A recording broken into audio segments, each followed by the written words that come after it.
Hi, it's Rachel, and this is Cozy Corner Crochet.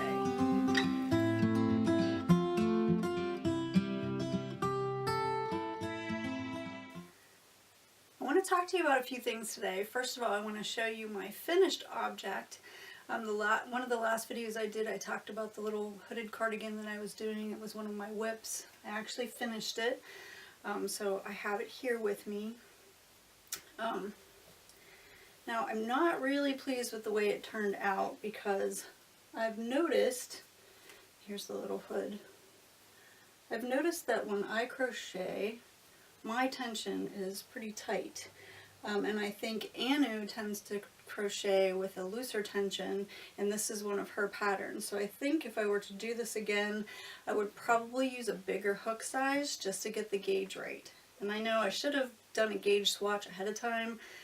I don't normally take the time to do that, but I think that's a lesson that I've learned when I'm crocheting a sweater or some kind of garment for clothing.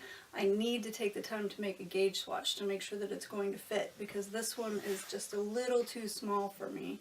I may try to block it and see if that helps at all, but this is an acrylic yarn, so I'm not really sure if blocking is going to do anything. So I don't know if any of you guys that watch this know anything about blocking and you want to give me a little tip on blocking, or if that will even make a difference in acrylic yarn, let me know in the comment section below. But that's my shorty hooded cardigan. And I was going to wear it for the video, but like I said, it just doesn't fit properly. Next thing I want to show you is the progress that I've made on my temperature blanket. So today is January 31st. And I have 30 days done, and as you can see, the last few days were extremely cold. This orchid is anywhere from 10 to below 0, so the last day was all orchid.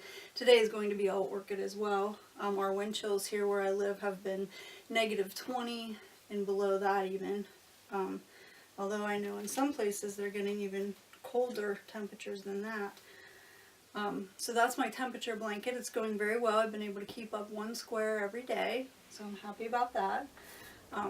Next project that I started working on just last night was this scarf. I've never done this technique before, but I've always wanted to try it because it looks really cool.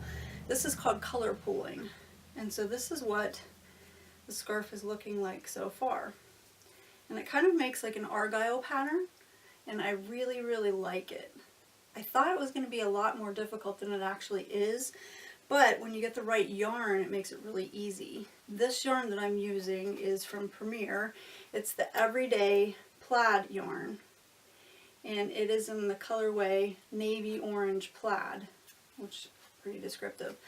The only thing that I can say that I'm not happy about with this yarn is the fact that for whatever reason, there's a strand there that missed the dyeing, so it's kind of white. So I'm afraid that whenever I get to that part in the scarf, that's obviously going to stand out a whole lot because this is a very dark colored scarf, so that light color is going to stand out. Hopefully I can get far enough on the scarf that I don't need to use that little strand, but we'll just have to see whenever we get there.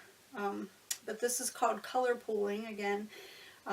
It's not a difficult technique. It's a little bit difficult to start. Once you get it started, it's easy to go from there. The one thing that you do have to consider is that you have to have an even tension the whole way through. Because if your tension changes, the pattern will change. So that's something to think about.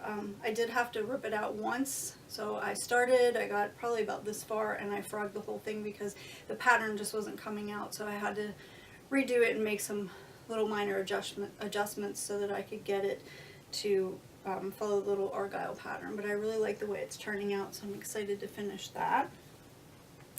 And then the last WIP I have is my Jimmy Beans wool, well, my Jimmy Beans Crochet Club project. So this is the first part of the project that I finished. So this is the first part of the pattern. Again, I think my tension's a little tight because it's just a little bit smaller than I think that it should be, maybe by like an inch, inch and a half.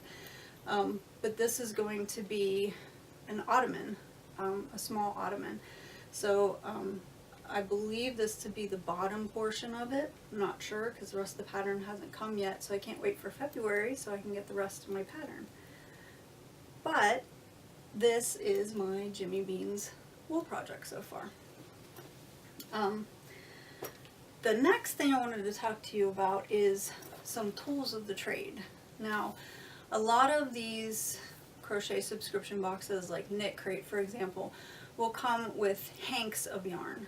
A hank of yarn is different than a skein. It's not wrapped this way.